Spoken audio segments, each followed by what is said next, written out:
PSL में आज दो मैचेस थे और पहला मैच जो है वो कराची जीत चुका है, मुल्तान हार चुका है और मुल्तान टूर्नामेंट से बाहर हो चुका है। और आईपीएल में भी आज एक मैच था जिसमें राजस्थान बाहर हो चुका है टूर्नामेंट से, और मुंबई इंडियंस आराम से जीत गए थे वो मैच। इसी तरह आज दूसरा मैच था लाहौर कलंदर वर्सेस क्वेटा का, और एक एक इनिंग हुई है, वो भी आधी इनिंग हुई है। और आई थिंक आपको अगर नहीं पता तो लाहौर में बहुत तेज हवा चली है रात को, और मैं भी ये वीडियोस लेट बना रहा हूँ काफ़ी मैच के। काफ़ी ज़्यादा हवा, बारिश किसी हद तक हुई है लेकिन हवा बहुत तेज चली थी। एक कह सकते हैं कि स्टॉर्म था, डस्ट स्टॉर्म कह सकते हैं। और बिल्कुल ही आई थिंक एक बहुत रेयरली ये चीज़ होती है लाहौर में, लेकिन ये हुई। और काफ़ी आई थिंक मैच खत्म हो गया था बिल्कुल ही, और मौसम बेहतर हुआ पहले से, लेकिन आई थिंक गर्मी बहुत ज़्यादा थी कल सुबह। और कल सुबह तो आई थिंक ग्राउंड में भी बहुत कम लोग थे, ना होने के बराबर ही थे जितनी गर्मी थी। लेकिन रात को आई थिंक ये हवा चली थोड़ी सी और मौसम ठीक हुआ। लेकिन बाद में काफ़ी चीज़ें हुई कि मैच का रिजल्ट नहीं आया, और ये पेशावर ज़ल्मी के लिए बड़ा गलत था। सो वो गलत ये था कि इनको एक एक पॉइंट मिल गया है, और अब पेशावर ज़ल्मी के चांसेस बहुत कम हो गए कि वो बाहर हो सकते हैं, वो भी क्योंकि वो भी इस वक्त बॉटम पे है, बॉटम से दूसरे नंबर पे है। सो आई थिंक कि काफ़ी चीज़ें आई थिंक हो रही हैं। खैर लाहौर ने पहले बैटिंग की और फ़खर जमान 0 पे आउट हुए, और शहजाद ने उनको आउट किया, खुरम शहजाद ने, और नईम ने ज़बरदस्ती नहीं खेली। आई थिंक ये कॉन्फिडेंस की बात है सारी। उसको कॉन्फिडेंस मिल गया था पिछले 2-3 मैचेस में, उसने 50 रन बनाए 30 बॉलों में। ये 50 रन इंपॉर्टेंट नहीं थे, जिस तरह से उसने बनाए, जिस तरह की उसने शॉट्स लगाई वो बड़ी जबरदस्त थी। 4 छक्के उसने लगाए, 3 चौके लगाए, 53 रन अब्दुल्ला ने बनाए, जबरदस्त शॉट्स थी अब्दुल्ला की। आई थिंक बेस्ट इनिंग थी इस टूर्नामेंट की अब्दुल्ला की। 3 छक्के लगाए, 3 चौके लगाए। डैरल मिचेल 3 रन बना के आउट हो गए थे। खैर 111 पे लाहौर के 3 आउट हो गए थे और उसके बाद मैच खत्म हो गया था। बॉलिंग की अगर मैं बात करूं क्वेटा की, तो खुरम शहजाद ने 2 ओवर किए थे, 12 रन दे के 1 आउट किया। फहीम ने 1 ओवर में 10 रन दिए थे। जिशान ने 2 ओवरों में 22 रन दिए थे।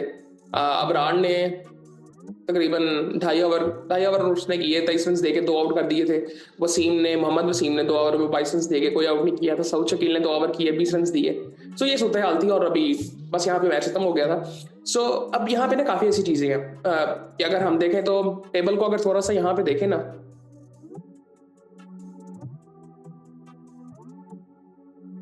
इस्लामाबाद 6 मैचों में से 5 मैच जीती है, यानी कि इनके 4 मैचेस अभी पड़े हुए हैं और 10 पॉइंट्स हैं इनके। सो ये इनके चांसेस काफ़ी ज़्यादा हैं कि ये तो क्वालिफाई तो करेंगे, क्योंकि अब अगर देखें ना, पिशावर अगर आने वाले 4 मैचेस जीतती है, यानी कि 8 पॉइंट्स अगर वो वहां से ले लेते हैं, तो फिर तो वो क्वालिफाई कर जाएंगे, उनके पास चांस तो अभी है। बट हमें ये देखना है कि बाकी टीमें किस तरह की फॉर्म में है। इस्लामाबाद का कॉम्बिनेशन उनका ठीक बना हुआ है, लाहौर कलंदर्स वो बना चुके हैं अपना कॉम्बिनेशन, और आई थिंक वो भी इसी तरह से जाते रहेंगे।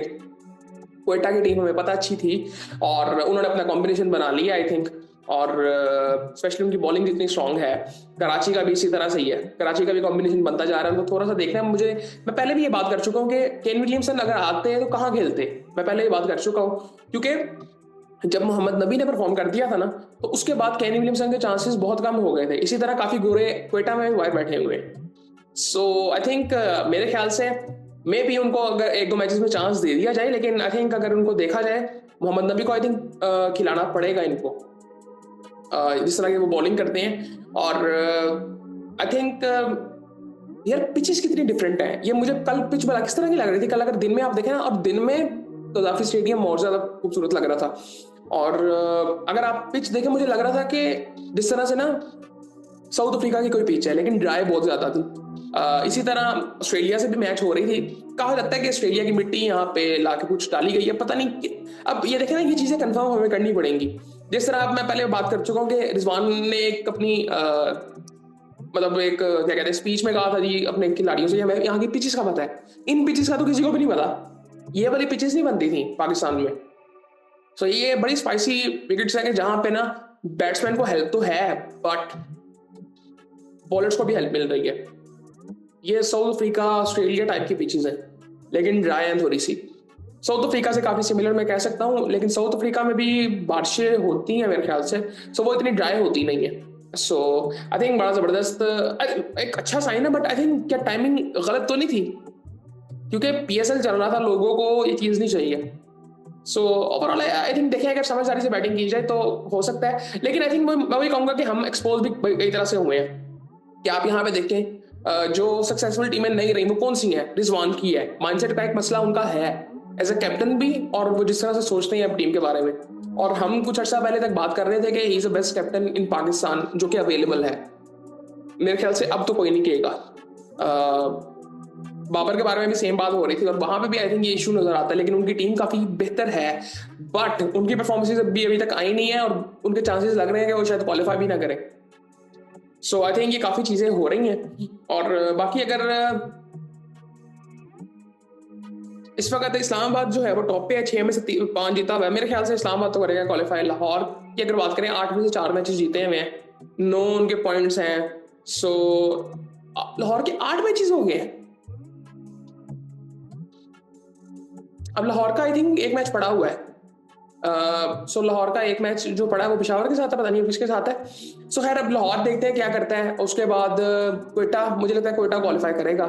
मुझे कराची का भी, मुझे जो लगता है ना वो होना है, वो जो होना है आई थिंक मुझे पेशावर और लाहौर में से लगता है कि एक टीम बाहर होगी। मुझे अभी भी लगता है कि लाहौर की टीम, उनका कॉम्बिनेशन तो बनता जा रहा है, लेकिन मुझे अभी भी लगता है कि क्योंकि कराची बहुत स्ट्रांग होती जा रही है, इनकी बॉलिंग बहुत अच्छी है, इनका कॉम्बिनेशन ऊपर से ही बनता जा रहा है। टॉप 3 आई थिंक इनके जबरदस्त है।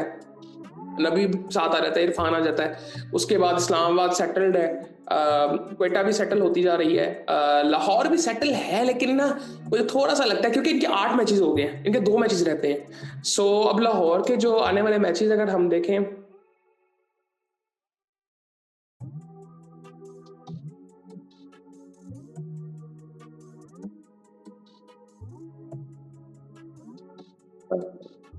लाहौर कलंदर के, हाँ जी, लाहौर कलंदर के जो अगर आने वाले मैचेस हम देखें, एक कराची के साथ है, एक पेशावर के साथ है। अब ये बड़े इंपॉर्टेंट मैचेस हैं। अगर ये 2 मैचेस हार गई ना लाहौर, तो इनके चांसेस हो जाएंगे कि ये बाहर हो सकते हैं टूर्नामेंट से।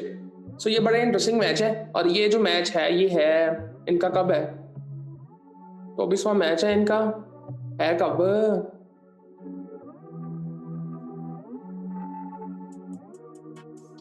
ये है जी इतवार वाले दिन,